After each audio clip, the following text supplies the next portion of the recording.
नमस्ते, मैं Anushka Sharma study room में आपकी अंग्रेजी की अध्यापिका हूँ। आज हम अ लेटर टू गॉड यानी कि भगवान को एक खत यह कहानी पढ़ने वाले हैं।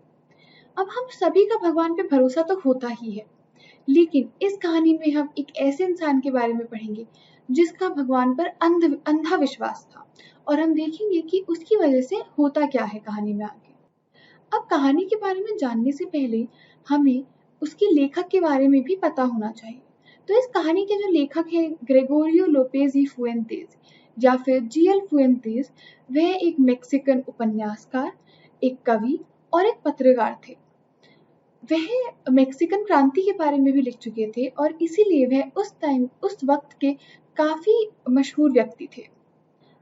अब हम ये देखते हैं कि नॉवेलिस्ट का मतलब होता है उपन्यासकार, पोएट का मतलब होता है कवि और जर्नलिस्ट का मतलब होता है पत्रकार। अब हम आगे बढ़ते हैं। अब हम देखते हैं कि इस कहानी का विषय है क्या। तो जैसा कि मैंने आपको बताया था, जीएल फुएंतेस ने ये जो कहानी है, एक अ लेटर टू गॉड यानी कि भगवान को एक खत, वो एक आदमी जिसका नाम था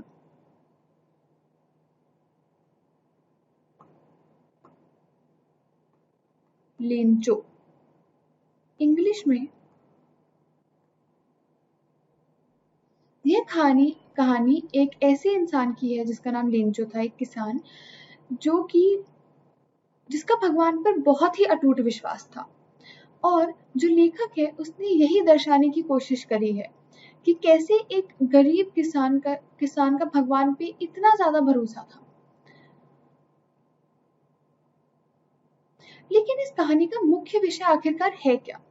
तो इस कहानी का मुख्य विषय ये है कि एक तूफान की वजह से लेंजो यानी कि जो किसान था, उसके सारे के सारे जो फसल थी वो बर्बाद हो गई थी, नष्ट हो गई थी। और इसीलिए क्योंकि उसे भरोसा था भगवान पे इतना ज्यादा, तो उसे लगा कि ये भगवान का एक हस्तक्षेप ही है और उसने भगवान को एक खत लिखने का सोचा। जब वह खत उसने लिखा, उसने उसमें भगवान से 100 पैसे मांगे।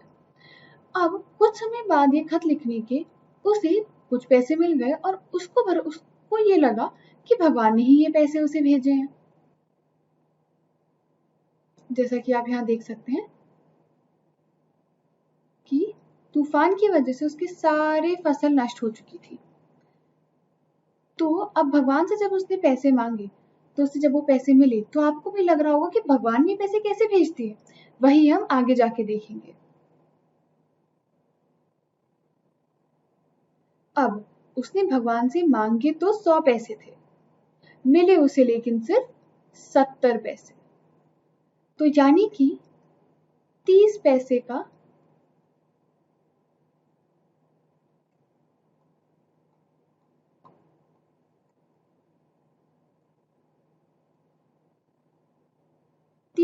का उसे घाटा हुआ था।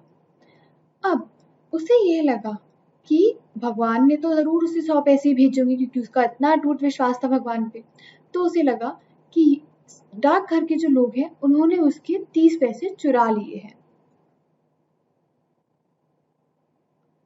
अब जब आप इस कहानी में आगे बढ़ेंगे तो आप ये देखेंगे कि कैसे एक इंसान जो कम पढ़ा लिखा होता है या जो गरीब होता है, उनका कैसे वो कभी कभार चीजों को गलत समझ लेते हैं। साथ ही साथ हम डाकघर के जो कर्मचारी हैं, उनके भी अच्छे स्वभाव और दयालु स्वभाव के बारे में जानेंगे। लेकिन हमें ये नहीं भूलना चाहिए कि इस कहानी का मुख्य विषय है विश्वास। विश्वास जो लेंचो को भगवान पर था। पर फिर आप सोचेंगे कि विश्वास करें तो करें किस पर, क्योंकि जब लेंचो ने भगवान के लिए खत लिखा तो क्या वो खत भगवान तक पहुंचा? ये हम आगे जाके समझेंगे। अब इस कहानी को थोड़ा और गहराई से जानते हैं। तो इस कहानी में लेंचो जो कि गरीब किसान था, वह एक पहाड़ी के शिखर पर रहता था। वह घाटी में अकेला घर था और वहां से एक नदी और मकई का खेत दिखता था। और हमेशा की तरह वहां पे अच्छी फसल होती थी। और इस बार भी लेंचो चाहता था कि बारिश हो जाए और उसकी फसल वापस से अच्छी हो जाए। सुबह से लेंचो अपने घर से ईशान कोण की तरफ देख रहा था, इसी राह में कि बारिश आने ही वाली होगी।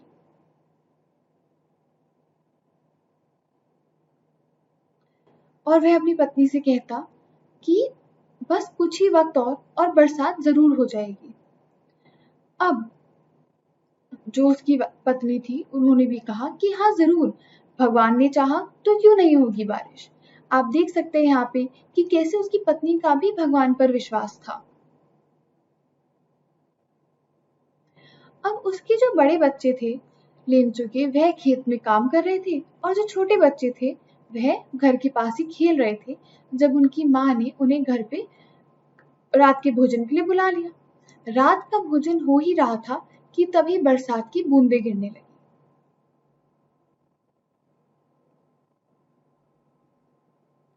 और लेंचो बरसात को अपने शरीर पर महसूस करना चाहता था और वह कहता कि यह बारिश नहीं, आप यहाँ पे देख सकते हैं कि यह बारिश नहीं, यह नए सिक्कों की यह बूंदे नहीं, ये नए सिक्के हैं। अब उसने ऐसा क्यों कहा? उसने नए सिक्कों को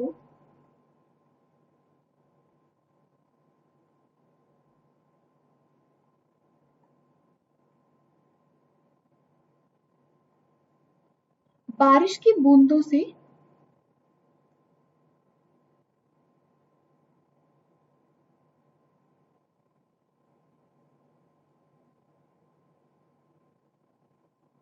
उसने नए सिक्कों को बारिश की बूंदों से कंपेयर किया। ऐसा उसने इसलिए करा क्योंकि यही वो बारिश है जो उसकी फसल को अच्छा करेगी और वह पैसे कमा पाएगा उसे बेचकर। उसने कहा कि जो बड़ी बूंदे हैं वह 5 पैसे की 10 पैसे की तरह और जो छोटी बूंदे हैं वह 5 पैसे की तरह है। और वह बहुत ही ज्यादा संतुष्ट था कि अब उसकी फसल बहुत अच्छी हो जाएगी, क्योंकि दूर से देखने में ऐसा लग रहा था कि बारिश ने पूरे के पूरे उसके खेत को ढक लिया है। पर फिर तभी जब लेंचो इतना संतुष्ट महसूस कर रहा था, जो बारिश थी वह तूफान में बदल गई और अब वो सही में नई चांदी के सिक्के लगते थे। और इसीलिए उसके जो बच्चे थे वह बाहर भागे उन्हें पकड़ने के लिए। वह नहीं समझ पा रहे थे कि लेंचो कितना निराश है। लेंचो कहता अपनी पत्नी से कि अब तो मौसम बहुत ही बिगड़ता जा रहा है, पर उसकी पत्नी ने उसे आश्वासन देते हुए कहा कि यह जल्द ही गुजर जाएगा। पर ऐसा नहीं हुआ, क्योंकि जो तूफान है वह 1 घंटे तक चलता रहा और सारी की सारी जो खेत थे वो नष्ट हो चुके थे। एक पत्ता तक नहीं रह गया था पेड़ के ऊपर। ये कुछ चीजें हैं जो आपको ध्यान में रखनी होंगी। अब लेंचो बिल्कुल ही निराश हो गया था और उसने सारी की सारी आशा खो दी थी और कहता कि अब कोई हमारी मदद नहीं कर सकता, इस साल हम भूखे ही रह जाएंगे। अब हम कुछ शब्द हैं जो कि कठिन है इस कहानी में, उनके बारे में थोड़ा समझ लेते हैं। जैसे कि यह शब्द क्रेस्ट। क्रेस्ट का मतलब होता है एक पहाड़ी की चोटी, जैसा कि आप यहाँ पे देख सकते हैं। अब पहाड़ी की चोटी को आप शिखर भी कह सकते हैं, पर इसका उल्टा होता है तल, यानी कि किसी चीज का नीचा हिस्सा। जो दूसरा शब्द है ड्रेप्ड, इसका मतलब होता है ढका हुआ, जैसे कि किसी कपड़े ने किसी चीज को ढक लिया हो। आप कहानी में यह शब्द यूज हुआ है जब लेंचो अपने घर से देख रहा है कि कैसे बारिश ने उसके सारे खेत को ढक लिया है। इसे हम लपेटना भी कह सकते हैं और इसका उल्टा होता है खोलना, यानी कि कोई चीज जो ढकी हुई है उसे हटा देना।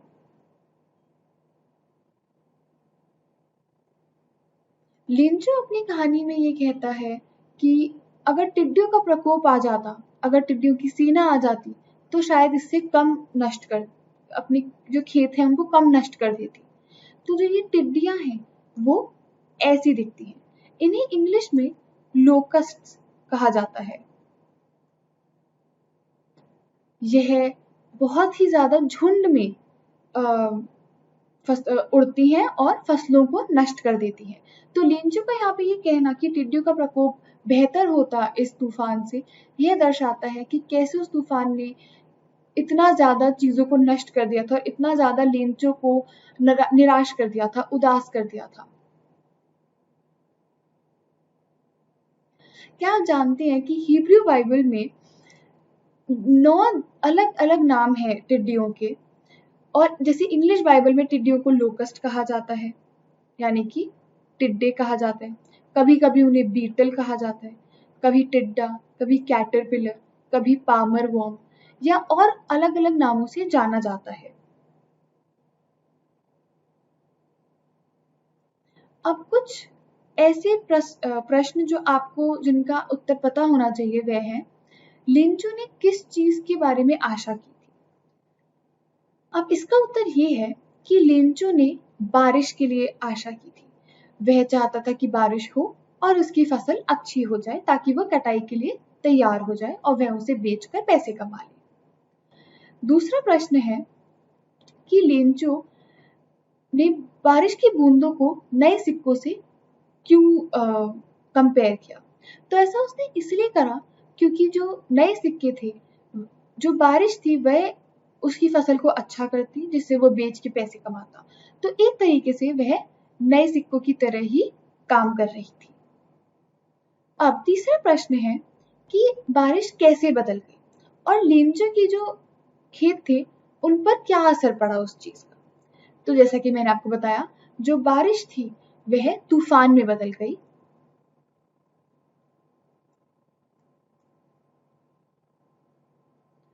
और इससे लेंचू के सारे जो खेत थे वह नष्ट हो गए थे। एक पत्ती तक नहीं रह गई थी पेड़ों पर। जो चौथा प्रश्न है वह है कि लेंचू कैसा महसूस कर रहा था जब तूफान रुका? तो लेंचू बिल्कुल भी अच्छा महसूस नहीं कर रहा था। वह बिल्कुल निराश था, उदास था और वह सारी की सारी आशा खो चुका था कि अब उनको 1 साल तक खाना नहीं मिलेगा और अब उनका कुछ नहीं हो सकता।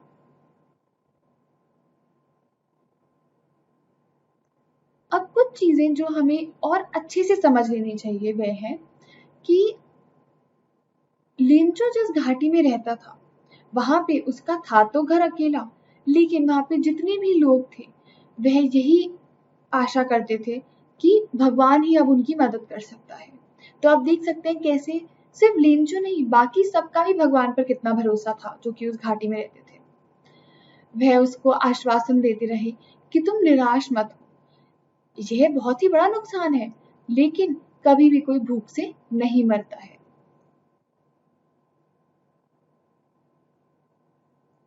लेंचो पूरी रात इस एक आशा को अपने सीने में लगाए रहा कि भगवान उसकी मदद जरूर करेंगे, क्योंकि भगवान सब देख रहे होते हैं और वह इंसान के मन के अंदर की बात तक जानते हैं। वह अपने मन में यह चीज दोहराता रहा कि कभी भी कोई भूख से नहीं मरता, जैसा कि आप यहाँ देख सकते हैं। अब लेंचू जो था वह बहुत ही मेहनती किसान था।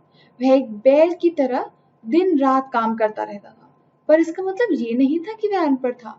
उसे लिखना आता था और इसीलिए अगले रविवार को उसने सुबह होते ही एक खत लिखने का सोचा, जो कि वह खुद जाकर शहर में जो डाकघर है वहां पे दे आएगा। और वह खत ही भगवान को एक पत्र था।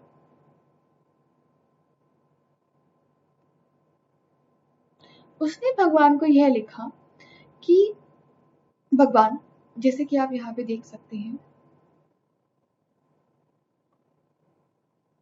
कि भगवान, यदि आप मेरी मदद नहीं करते हैं तो मैं और मेरा परिवार इस साल भूखे रहेंगे।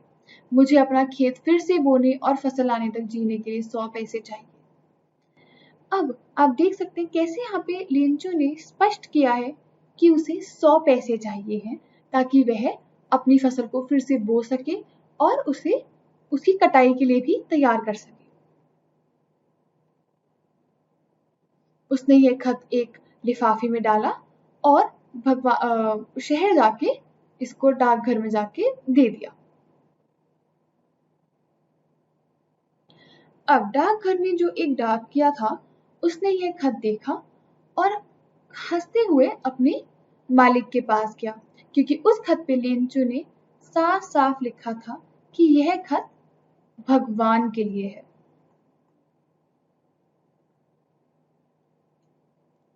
अब डाकिया जो डाकिया था, जब वो पोस्ट मास्टर के पास गया तो उसने हंसते हुए यही कहा कि मैं इतने सालों से यहाँ काम कर रहा हूँ, पर ये एक ऐसा पता है जिसके बारे में मुझे कोई जानकारी नहीं है, क्योंकि सही बात है, भगवान का घर किसको पता है। अब जो पोस्ट मास्टर था वह एक मोटा पर एक बहुत ही ज्यादा खुश रहने वाला व्यक्ति था। वह एक बहुत ही मिलनसार व्यक्ति था। अब वह भी हंस पड़ा, पर तभी के तभी वो एकदम से गंभीर होकर उस खत को अपने टेबल पे रखते हुए, अपनी मेज पे रखते हुए कहता कि कितना ज्यादा विश्वास है इस इंसान को भगवान के ऊपर, और काश मैं भी इतना विश्वास कर पाता, क्योंकि यह सच है कि किसी भी चीज पर इतना विश्वास होना आसान नहीं है।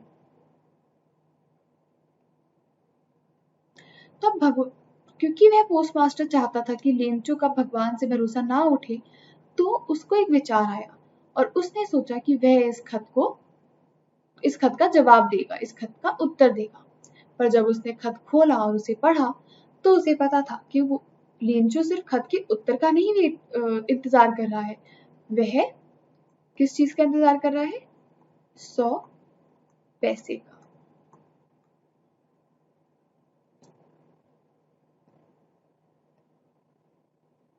पर क्योंकि अब जो पोस्ट मास्टर था उसने यह सोच लिया था कि वह उसकी मदद करेगा, तो इसीलिए वह जाके अपने डाकघर के कर्मचारियों से पैसे इकट्ठे करता और अपनी भी वेतन का एक हिस्सा उसने इसमें जोड़ दिया था।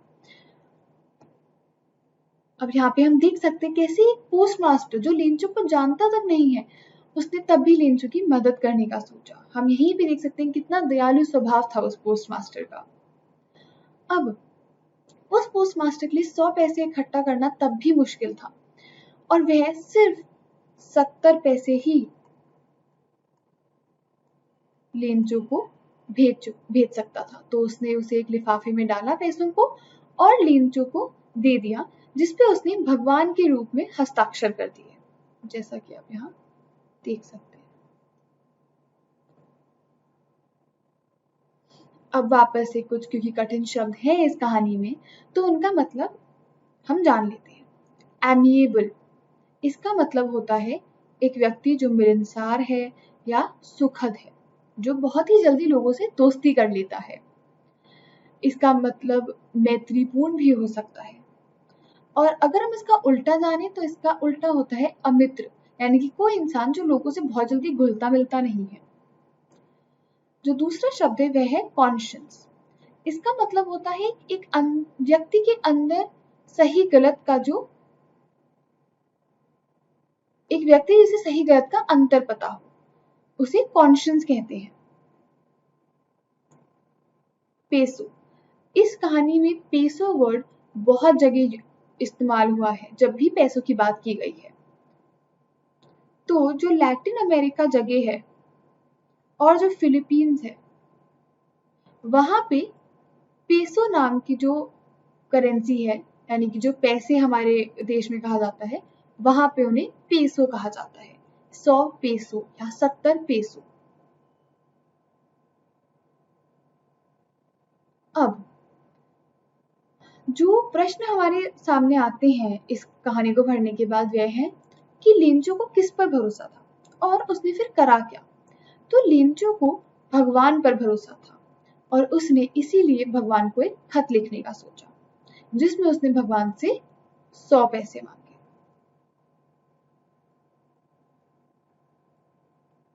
मैं बार बार इस चीज को स्पष्ट करने की कोशिश कर रही हूँ क्योंकि ये बहुत ही महत्वपूर्ण है कि उसने भगवान से 100 पैसे मांगे थे। अब दूसरा प्रश्न ये है कि यह खत पढ़ा किसने। तो अब यहाँ पे, ताकि आपको किसी भी तरीके का कंफ्यूजन ना हो, यह खत डाकिया को मिला जो उसे पोस्ट मास्टर के पास लेके गया, पर पोस्ट मास्टर था जिसने यह खत पढ़ा और लिंचो को उत्तर देने का सोचा। तीसरा प्रश्न है कि पोस्टमास्टर ने फिर क्या किया।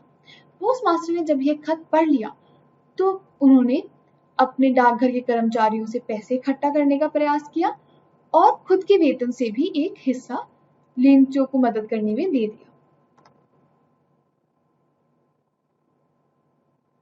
अब कहानी में आगे बढ़ते हैं। तो जब अगले संडे लिंचो खत के इंतजार में जल्दी डाकघर पहुंच गया और अपने खत के उत्तर के बारे में जानने के लिए उसने प्रयास किया। अब जो डाकिया था वही जाके लिंचो को वह खत का जो उत्तर था वह उसे दिया और जो पोस्टमास्टर था वह अपने कमरे से बैठकर लिंचो को एक बहुत ही प्रसन्न तरीके से देख रहा था, क्योंकि उसे खुशी थी कि उसने एक अच्छा काम किया है।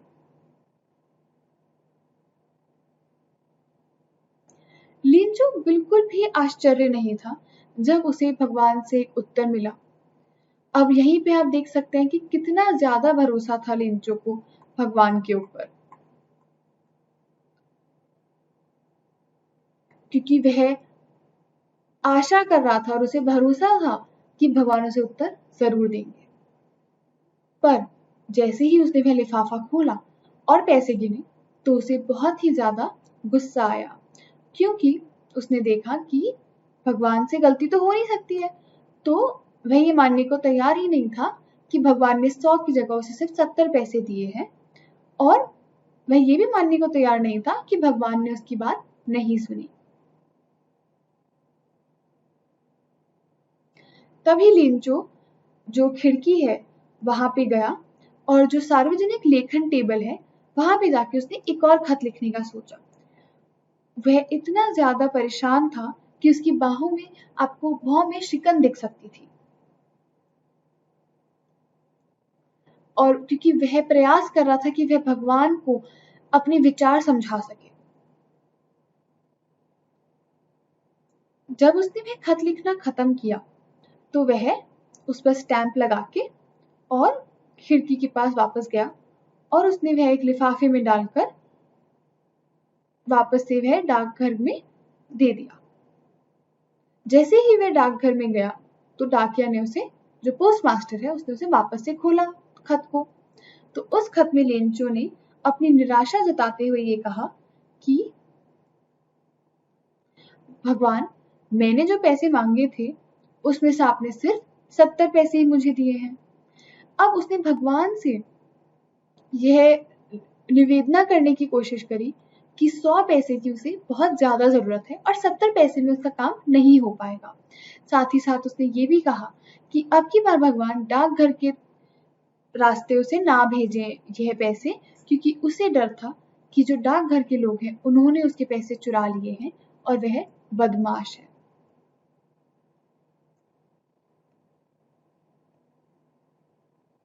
अब जो प्रश्न हमारे सामने आते वो ये है कि क्या लिंचो आश्चर्य था जब उसे खत मिला पैसों के साथ? तो नहीं, लिंचो बिल्कुल भी आश्चर्य नहीं था कि उसे पैसों के साथ खत मिला, क्योंकि उसका भगवान पर अटूट विश्वास था और जैसा कि मैंने कहा उसका भगवान पर अंधा विश्वास था।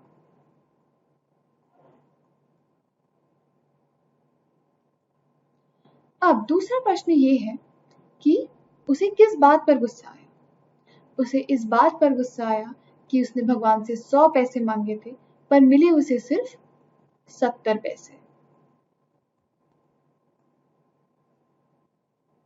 अगली हमारी जो क्लास होगी उसमें हम पाठ में संघर्ष के बारे में पढ़ेंगे, पर उससे पहले एक बार हम याद कर लेते हैं, वापस दोहरा लेते हैं कि इससे पहले हमने क्या सीखा है। तो हमने ये सीखा कि जीएल फ्यूएंटेस की लिखी हुई अ लेटर टू गॉड, उसमें उसने एक गरीब किसान लिंचो के बारे में बात की है, जिसके सारे के सारे जो खेत थे वह नष्ट हो गए थे तूफान की वजह से, और उसने भगवान को एक खत लिखने का सोचा जिसमें उसने भगवान से 100 पैसे मांगे। पर जब उसे यह खत का उत्तर वापस मिला जो कि उसे पोस्टमास्टर ने दिया था, तो उसने उसमें देखा कि उसे सिर्फ 70 पैसे ही मिले हैं और वह बहुत ही निराश था। तो उसने भगवान को एक और खत लिखा उनसे ये बोलते हुए कि मुझे पता है आपने 100 पैसे भेजे होंगे, लेकिन क्योंकि यह डाकघर के लोग बदमाश हैं तो उन्होंने मेरे से 30 रुपए चुरा लिए, तो इसलिए अगली बार आप डाकघर की तरफ से मेरे को पैसे मत भिजवाइएगा। अब हम अगली क्लास में पाठ में संघर्ष पढ़ेंगे। तब तक के लिए नमस्ते।